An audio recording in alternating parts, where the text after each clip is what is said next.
नमस्कार, खबरें अब तक में आपका स्वागत है। मैं हूं आपके साथ पवन शर्मा। खबरें अब तक में आज बात होगी पीएम मोदी के दाऊदी बोरा समुदाय से की मुलाकात की, ईडी के चुंगल में फंसे राहुल गांधी की और करणी सेना के प्रमुख के दिए बड़े बयान की। साथ ही अंत में आपसे एक खास मुद्दे पर भी होगी चर्चा, लेकिन इससे पहले आइए नजर डालते हैं इस वक्त की हेडलाइंस पर। पीएम नरेंद्र मोदी ने एलन मस्क से फोन पर की बात, कई मुद्दों पर हुई चर्चा। भारत अमेरिका के साथ साझेदारी को आगे बढ़ाने के लिए प्रतिबद्ध, बोले पीएम मोदी। एयरपोर्ट पर बम की अफवाह से मचा हड़कंप, सर्विलांस के जरिए आरोपी गिरफ्तार।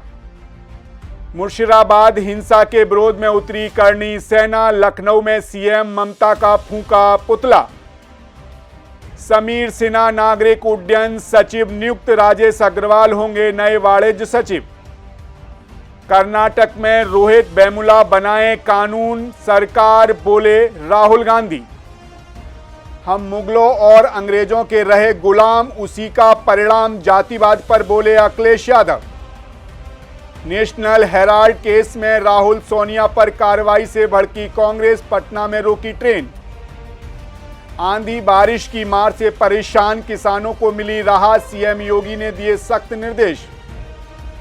गुड फ्राइडे पर सोने चांदी की कीमत में हुआ बदलाव, 94,910 रुपए पहुंचा गोल्ड। तो चलिए शुरू करते हैं खबरों का सिलसिला और बात करते हैं अपनी पहली खबर के बारे में। वक्फ संशोधन कानून को लेकर पूरे देश में माहौल गरमाया हुआ है। पश्चिम बंगाल में वक्फ कानून को लेकर भड़की हिंसा में 3 लोगों की मौत हो चुकी है। वहां की स्थिति को देखकर साफ लग रहा है कि वहां के मुसलमानों में वक्फ कानून को लेकर काफ़ी नाराज़गी है। वो नहीं चाहते ये कानून देश भर में लागू हो, तो वहीं दूसरी तरफ वक्फ को लेकर राजनीति भी अपने चरम पर है। आपको बता दें, मोदी सरकार इस कानून को लेकर मुसलमानों की भलाई के लिए ज़रूर बता रही है, तो वहीं कांग्रेस समेत अनेक विपक्षी पार्टियां और कई मुसलमान संगठन वक्फ संशोधन कानून को मुसलमानों के खिलाफ बता रहे हैं। सुप्रीम कोर्ट में भी वक्फ संशोधन कानून के खिलाफ याचिकाओं पर सुनवाई हो रही है। दूसरी ओर दाऊदी बोरा समुदाय के लोगों ने देश के प्रधानमंत्री नरेंद्र मोदी से मुलाकात की और उन्हें वक्फ संशोधन कानून के लिए धन्यवाद कहा। आपको बता दें, दाऊदी बोरा समुदाय के एक प्रतिनिधि मंडल ने प्रधानमंत्री नरेंद्र मोदी से मुलाकात कर वक्फ संशोधन अधिनियम के लिए उन्हें धन्यवाद दिया। उन्होंने कहा, ये समुदाय की लंबे समय से लंबित मांग थी। उन्होंने प्रधानमंत्री के साथ सबका विकास सबका विश्वास के विजन पर भी भरोसा जताया। तो वहीं पीएम ने नए वक्फ कानून के बारे में कहा कि हमारा काम गरीब लोगों के हाथ में अधिकार देना, व्यवस्था देना। हम ऐसे लोगों के लिए इतनी बड़ी लड़ाई लड़ रहे हैं। मोदी ने कहा कि वक्फ कानून रातों रात नहीं आया, इस पर लगातार 5 साल तक हर बारीक चीज पर कोशिश की गई। आपको बता दें, जहां एक तरफ पीएम मोदी ने बोरा समुदाय के लोगों से मुलाकात की, तो वहीं दूसरी तरफ वक्फ कानून को लेकर सुप्रीम कोर्ट में केंद्र सरकार को बड़ी राहत मिली है। सुप्रीम कोर्ट ने फिलहाल वक्फ कानून पर रोक लगाने से साफ इनकार कर दिया है। सुप्रीम कोर्ट ने कहा कि अगले आदेश तक वक्फ में कोई नई नियुक्ति नहीं होगी। उसके साथ ही सरकार को जवाब देने के लिए 7 दिन का वक्त दिया गया है। वहीं सुप्रीम कोर्ट ने जो अंतरिम आदेश दिए हैं, उसमें कहा गया है कि नए कानून के प्रावधानों के तहत वक्फ बोर्ड और केंद्रीय वक्फ परिषद में किसी भी तरह की नई नियुक्ति नहीं की जा सकेगी। वक्फ बाय यूजर या वक्फ बाय डीड के तहत घोषित किसी भी संपत्ति का वक्फ दर्जा नहीं हटाया जा सकेगा। वक्फ संपत्ति पर विवाद की स्थिति में जिला अधिकारी जांच पूरी होने तक उसे वक्फ संपत्ति के रूप में मान्य नहीं करेगा। आपको बता दें, दाऊदी बोरा समुदाय शिया मुसलमानों के बीच एक समृद्ध लेकिन छोटा समुदाय है।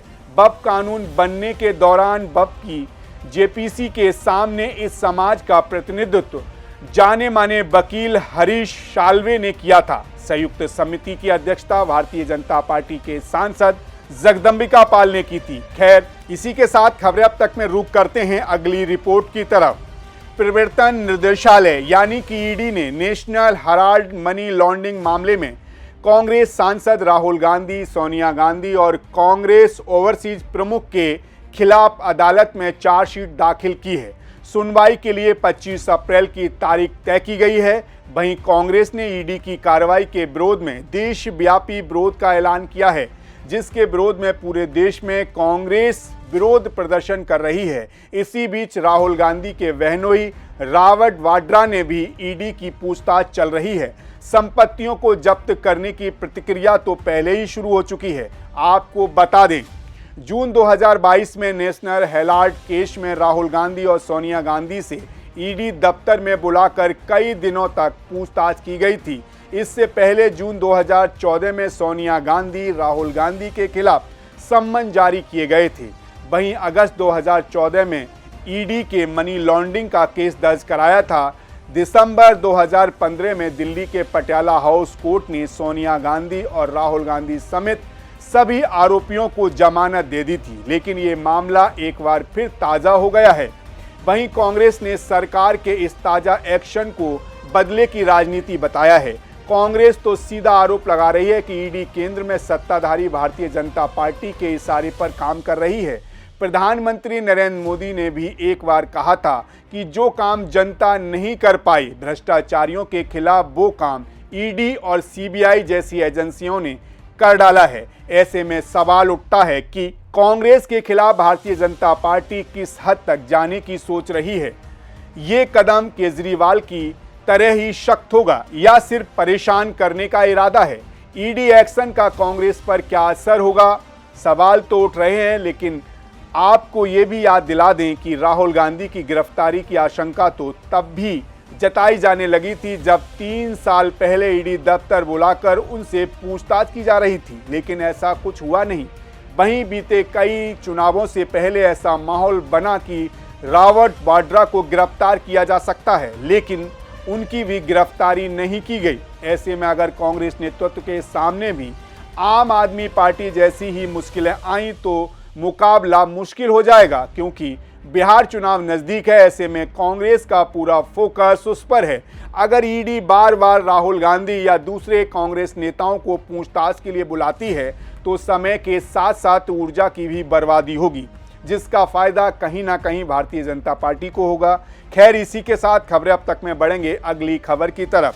समाजवादी पार्टी के सांसद रामजी लाल सुमन द्वारा राणा सांगा को लेकर दिए गए विवादित बयान को लेकर देश भर में आक्रोश देखा जा रहा है। जगह जगह विरोध प्रदर्शन हो रहे हैं और रामजी लाल सुमन का पुतला फूंका जा रहा है, तो वहीं क्षत्रिय समाज की ओर से भी विरोध प्रदर्शन देखा जा रहा है।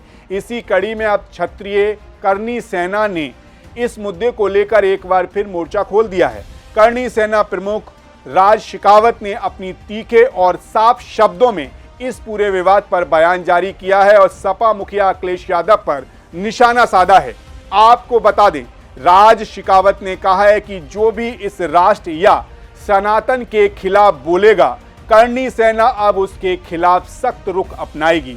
उन्होंने आगरा में हुए विवाद और रामजी लाल सुमन के बयान को लेकर समाजवादी पार्टी की चुप्पी पर भी सवाल उठाए हैं।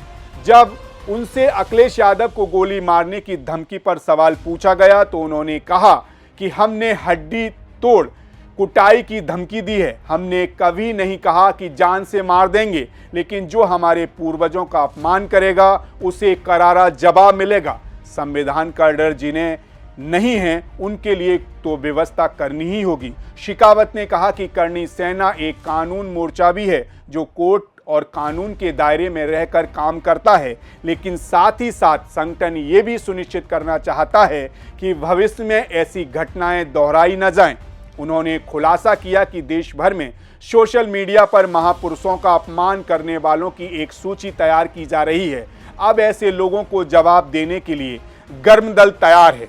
आपको बता दें, समाजवादी पार्टी के राज्यसभा सांसद रामजी लाल सुमन ने हाल ही में राणा सांगा को लेकर विवादित बयान दिया था, जिस पर अभी तक विवाद थमा नहीं। इसी बीच रामजी लाल सुमन ने एक बार फिर कुछ ऐसा बयान दिया जिस पर हंगामा हो गया। समाजवादी पार्टी के राज्यसभा सांसद ने इस बार दावा किया कि हर मंदिर के नीचे बौद्ध मठ है। आपको बता दें कि पिछले दिनों रामजी लाल सुमन ने राणा सांगा को गद्दार बोला था। और दावा किया था कि बाबर को हिंदुस्तान में राणा सांगा ने ही बुलाया था। इस बयान के बाद हंगामा मच गया और बड़े स्तर पर देश भर में सपा सांसद का विरोध हुआ, जो अभी भी जारी है। रामजी लाल सुमन ने इस विवादित बयान के चलते अखिलेश यादव लोगों के निशाने पर आ गए और सफाई देते नजर आए। खैर, जाते जाते आपको एक और अहम मुद्दे से रूबरू कराते हैं। उत्तर प्रदेश के मेरठ का सौरभ हत्याकांड आपको याद ही होगा। जी हां, वही हत्याकांड जिसमें मुस्कान नाम की एक पत्नी ने अपने ही प्रेमी शाहिल के साथ मिलकर बेरहमी से अपने पति सौरभ राजपूत की हत्या कर दी थी। इसके बाद शव के 15 टुकड़े करके उसे एक सीमेंट से भरे ड्रम में दफना दिया था। इस हत्याकांड ने पूरे देश को हिलाकर रख दिया था। हालांकि इस घटना से सबक लेने की जगह लोगों को मानो एक आइडिया मिल गया हो। ये घटना एक ट्रेंड बन गई। जी हां, मेरठ के बाद कई शहरों में ऐसी ही खबरें सामने आईं, जहां पत्नी ने अपने प्रेमी के साथ मिलकर अपने पति को मौत के घाट उतार दिया। आज आपको ऐसे ही कुछ घटनाओं के बारे में आपको हम बता देते हैं। आपको बता दें, बरेली में एक महिला ने अपने प्रेमी के संग मिलकर पति को मौत की नींद सुला दिया। रेखा ने पहले तो अपने पति को जहर देकर बेहोश किया, फिर प्रेमी को बुलाकर उसके साथ में मिलकर पति का गला दबा दिया, जिससे उसकी मौत हो गई। हत्या की भनक किसी को ना लगे, इसलिए उसने पति के शव को रस्सी से कमरे में लटका दिया ताकि ये आत्महत्या लगे। वहीं दूसरी घटना हरियाणा से है, जहां एक यूट्यूबर महिला के प्रेमी संग मिलकर अपने पति की गला घोंटकर हत्या कर दी और बाइक पर शव रखकर ड्रेन में फेंक दिया। वहीं तीसरी खबर तो मेरठ से ही है, सामने आई, जहां पत्नी ने अपने प्रेमी के साथ मिलकर पहले तो अपने पति का गला घोंट दिया, जिससे उसकी मौत हो गई। इसके बाद हत्या को हादसा दिखाने के लिए उसने पति के शव के पास सांप रख दिया, ताकि लोगों को लगे कि सांप के काटने से उसके पति की मौत हुई है। हालांकि महिला का राज जल्दी खुल गया और पुलिस ने दोनों को गिरफ्तार कर लिया। तो वहीं बिहार के नालंदा जिले में एक पत्नी ने अपने प्रेमी के साथ मिलकर पति की हत्या कर दी। आरोप है कि साजिश रचकर पत्नी ने पति को मायके बुलाया और फिर खाने में जहर देकर मार डाला। ये घटना अभी तक खत्म नहीं हुई थी। ऐसी सैकड़ों खबर सामने आई और दिन पर दिन बढ़ रही हैं। जाहिर है इन दिनों पति पत्नी और बो का सिलसिला चल पड़ा है, जिसके चलते पत्नियां अपने पति की जान लेने में थोड़ा भी सोच नहीं रही हैं, जो समाज के लिए काफ़ी चिंता का विषय है। खैर, आपकी इस मुद्दे पर क्या राय है, हमें कमेंट करके हमारे सोशल मीडिया प्लेटफॉर्म पर हमें ज़रूर बताइएगा। तब तक आप मुझे दीजिए इजाज़त और आप रहिए सुरक्षित, रखिए अपना ख्याल। और ऐसे विचार जो आजकल समाज में बहुत तेज़ी से बढ़ रहे हैं, पत्नियों के द्वारा पति की हत्या, ये समाज के लिए एक सोचने का विषय है। इस पर ज़रूर सोचिएगा। इसी के साथ मुझे दीजिए इजाज़त और आप बने रहिए सी न्यूज़ भारत के साथ। हर खबर आपके साथ, आपके यहाँ।